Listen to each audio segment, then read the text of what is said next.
Hello everyone. இன்றைக்கி hair care பற்றி கொஞ்சம் பார்க்கலாங்களா? இன்றைக்கி இருக்கிற காலத்தில் எல்லாத்துக்கும் முடி அதிகமாக கொட்டுது, அடர்த்தியாக வளரல, செம்பட்டி அடிக்குது.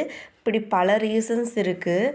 நீங்கள் ஹேர் ஆயில் இந்த மாதிரி ஹோம்மேடாக நீங்களே வீட்டில் ஈஸியாக ட்ரை பண்ணலாங்க. நீங்களும் ட்ரை பண்ணி பாருங்கள். எங்கள் வீட்டில் குட்டீஸ்க்கு நான் அந்த மாதிரி தான் பண்ணி பார்த்தோம். 100% ரிசல்ட் கிடைச்சங்காட்டி தான் நான் உங்களுக்கு சொல்கிறேன். செக்கில் ஆட்டினா சுத்தமான தேங்காய் எண்ணெய் வாங்கிக்கோங்க. வாங்கிட்டு 1 லிட்டர் வாங்கிக்கோங்க. அதில் கொஞ்சமாக வெந்தயம், மலை நெல்லிக்காய் இருக்குது இல்லைங்களா, அதில் இருக்கிற கொட்டை எடுத்துகிட்டு அந்த காய் மட்டும் அரிஞ்சு போட்டுக்கோங்க. செம்பருத்தி பூ இருக்குங்களா, அடுக்கு செம்பருத்தி எடுக்கக்கூடாது, ஒத்த செம்பருத்தி இருக்குது பாருங்கள், அந்த செம்பருத்தி போட்டுக்கோங்க. செம்பருத்தியோட இலை, அப்புறம் பார்த்திங்கன்னா கருவேப்பிலை கடைசியில் போட்டுக்குங்க.